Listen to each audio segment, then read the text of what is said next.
So how many of you remember Jack Hargreaves and his programme Out of Town that ran on British television for about 25 years, starting in the 50s, running right through into the 70s. It was a great programme. Jack Hargreaves was a guy with a big beard, smoked a pipe, and often he'd be in his workshop and he'd be talking about crafts and how people used to do things, and it was a kind of bucolic rural nostalgia.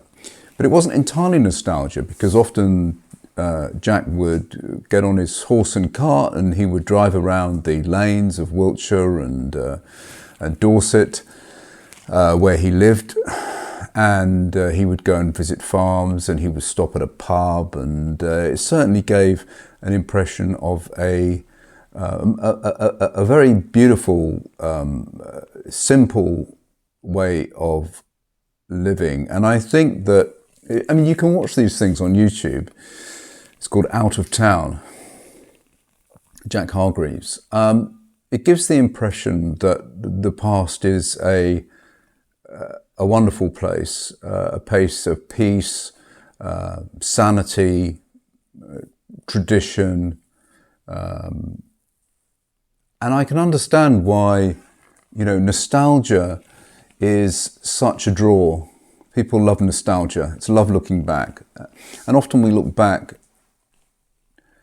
maybe a little bit with rose-tinted glasses. So although we see Jack and those beautiful rolling hills and the bales of hay and the empty roads, the stillness and the quiet,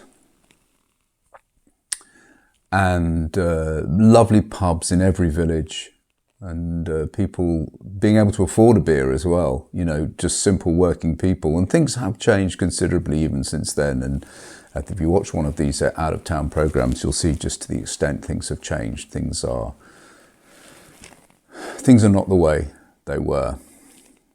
Nostalgia provokes an emotion in us, a yearning not for the future, but a yearning for the past. It's comforting, it's ordered, it kind of makes sense to us. But at the same time, it has a mythical quality about it, doesn't it?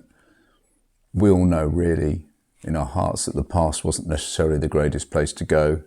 It was, to quote somebody, and I can't remember their name, it was nasty, brutish, short. Children died in childbirth regularly. There were no anesthetics. Pain and suffering was part of everyday life. Poverty, hunger, abuse. Anyone who's read Ibsen's A Doll's House will be familiar with that kind of moment when we realised that women really were slaves to men to a great extent. They were born and they had to fulfill a certain role, and if they didn't, they were cast out.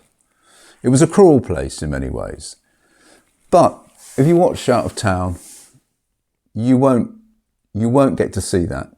What you'll see is the sense of order, the village life, quiet towns,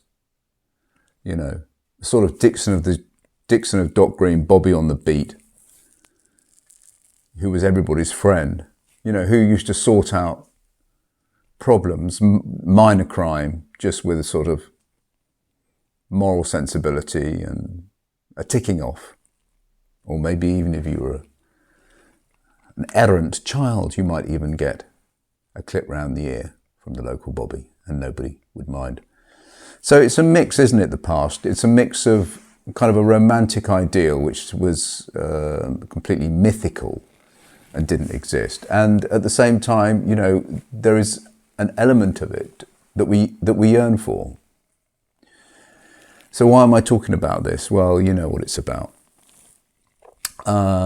It's about the fact that this mythical past has been hijacked by certain people, certain politics, certain politicians.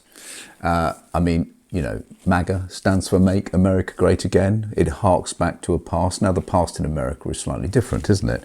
It didn't have that. It wasn't that so much that sort of bucolic rural England thing going on. It was more to do with the picket fences and the dignity, the nobility of the sort of working man. The Reform Party want to emulate this language, and they want to go back to a kind of mythical past, don't they? Now, Richard Tice, who is kind of the second in command of the Reform Party, was recently asked about immigration, because of course they don't believe in multiculturalism, and they kind of use it as a tool from which to wrench power as much as they can. I'm not saying there aren't problems. I'm just saying that they are opportunistic when it comes to factors around immigration, and very selective. He was once asked, actually he was recently asked, whether or not he kind of believed in multiculturalism, and he said no. He said that if black people want to come, if immigrants want to come to this country, then they have to assimilate. That's the old story, assimilate. They have to become English. And what does he mean by English? Well, he actually said so. He actually said what he meant by English in a way. Because he said, look, I'm not expecting them, to be playing cricket on the village green and drinking brown beer and that kind of thing. So he still has in his mind that this is what England is like. Now, there were pockets that are like that in the UK, but generally, not everybody is playing cricket on the local village green every Sunday morning. It's a very filmic and romantic idea about what Britain is. But you can understand how people dream about village life and traditional values.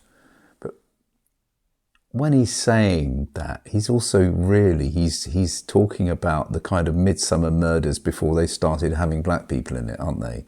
It's a kind of Midsummer Murders kind of idea. That's what the UK used to be like, but now it's all a horror show. Well, maybe it is, maybe it isn't. But the point is that it is what it is. And we ain't going back. We're not going back. It's not going to happen. Because one, we're not going back in history anyway, of course, because that's just not how the world works. We cannot reverse time. We cannot reverse technology. And secondly, we're going back to a mythical time. So we can't really go back to it anyway, because it didn't really exist in the way that often these right-wing parties portray.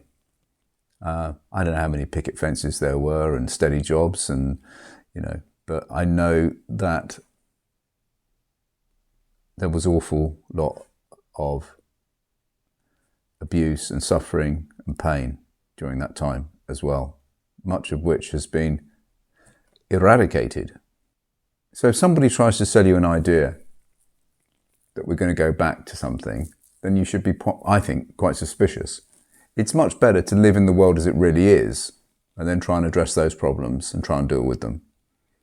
Because if you believe someone's promise that we're going to go back then to something that didn't really exist, then it's a wasted vote, actually, because it's not possible. But somebody who accepts the world as it really is and then tries to make the best of it is at least in the land of reality. Now, I understand that modern life is difficult. It's chaotic, it's fast, it's tech-driven. People have a kind of fragmented sense of identity. And I understand that nostalgia is an emotional refuge for those kind of people. For everybody, really. That's why we like nostalgia TV. What are we really yearning for, in a way? It is possible that we're yearning for a much more natural life, a life which for 100,000 years plus we assimilated to, where we were living in much smaller groups. We weren't living amongst millions and millions of people in close proximity. We were living in small villages, but we can't go back to those primitive times. We used to live in small, supportive tribes. That support's gone now. We don't live next to our We don't live next to our parents, and we don't expect that we should have to look after them necessarily. We have hospitals to do that and care homes to do that on our behalf. Now we live in massive, fairly anonymous societies, and this can be causing a disruption in people, but that's the real world that we're living in now, and there's no point in pretending that any political party is going to take us back to living in a kind of what we now consider to be a sort of utopian paradise of sort of tribal, agrarian living.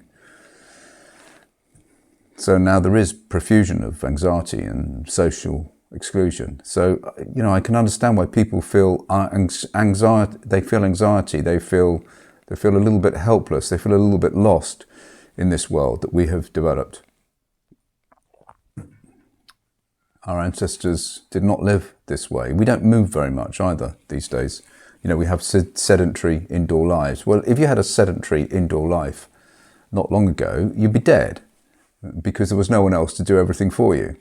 There certainly wasn't a man who would come round on a motorcycle and deliver your beef burgers. You used to have to go and chop the beef burgers yourself from the cow that you reared. There was no other way around it. So that's not good. That means there's a proliferation of depression, for example, loneliness, people getting cabin fever to some extent. We don't use our own physicality in the way that we are meant to. So we used to live simple lives in very small groups. There was a sense of hierarchy that people understood very clearly. There was a sense of duty that people understood clearly, and also a sense of sacrifice. And we're not really built for this modern world in many ways. We still have exactly the same physiology, biology. Our mental structures are the same. So we've been plucked from that over thousands of years into this. So we're all a bit shaken up. But parties like Reform and the MAGA movement, they're not thinking about that. They want to take us back to, say, the mid-50s. And they've made the mid-50s a kind of mythical time. It's a kind of, as I said earlier, it's like Jack Hargreaves, Out of Town. What would you say in America? Maybe Happy Days. But it's pure romance.